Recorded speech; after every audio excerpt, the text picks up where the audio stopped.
కొడుకు అందరికీ వందనాలు. నా సాక్ష్యం ఏంటంటే ఫిబ్రవరి 25వ తారీఖున మా అబ్బాయి మ్యారేజ్ అయింది.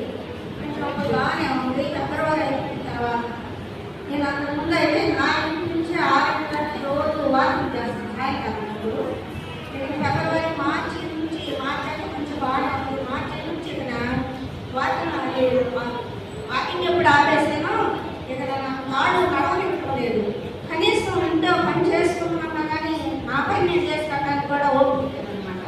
కిచెన్లోకి వెళ్దామన్నా ఓపిక లేదు, బయటికి వెళ్ళి కాళ్ళు తెచ్చుకున్నామన్నా ఓపిక లేదు.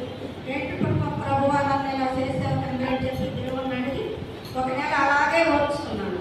ఇంకా నా వల్ల కావట్లేదు. పిల్లలకి చెప్పి పిల్లల్ని ఇబ్బంది పెట్టలేదు, దూరంలో ఉండాలి కదా, వాళ్ళకే బిడ్డలతో పనులు ఉంటాయి కదని చెప్పి పిల్లలకి ఏం పెద్దలు చెప్పలేదు. విద్యాశంకర్ దగ్గరికి వెళ్ళి విద్యాశంకర్ గారు లేరు, ఎక్కడో క్యాంప్కి వెళ్ళారట. అప్పుడు ముందు షాప్ అబ్బాయి ఏదో ట్యాబ్లెట్లు రాసిచ్చాడు. ఆ ట్యాబ్లెట్లు ఏం నేను అసలు పట్టించుకోలేదు. ప్రభువారు లేచి నా పని నేను చేసుకొని బయటికి వెళ్ళి మళ్ళా ఇప్పట్లా యథావిధిగా నేను వాకింగ్ చేయడానికి నా పని నేను చేసుకున్నట్టు కోపిస్తే తండ్రి నేను సాక్ష్యం చెప్పుకుంటాను. దేవుడి వల్ల ఇప్పుడు మళ్ళీ నాకు ఎలాంటి నొప్పి లేదు. అసలు కాలని ఇందువరకు కనీసం 2 అడుగులు వేయాలన్నా నా వల్ల ఏం లేదు. అంత బాధలో ఉన్న దేవుడు నన్ను స్వస్థపరిచాడు.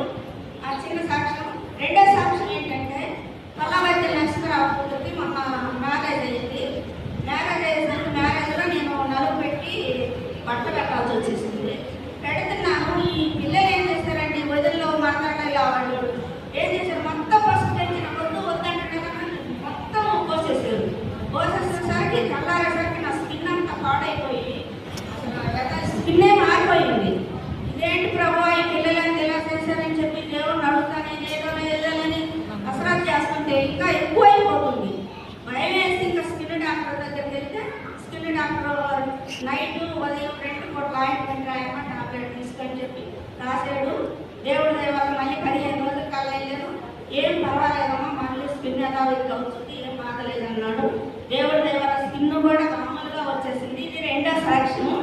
మూడో సాక్ష్యం ఏంటంటే ఒక వారం రోజుల కిందట మోటార్ వేసాను. మోటార్ స్కిన్ పైన నీళ్ళు పట్టుకున్నారు. మళ్ళీ నేను మోటార్ వేసుకున్నాను అనుకుంటే బోర్ పని చేయగలను. నాకైతే 2 బకెట్లతో సరిపోతుంది. 3 ఇళ్ళకి నేను నీళ్ళు అందియాల.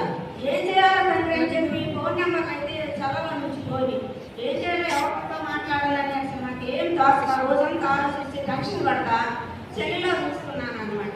ఎవరో సెల్లులో పెట్టుకున్నారు బోర్ బాగా చేస్తామని.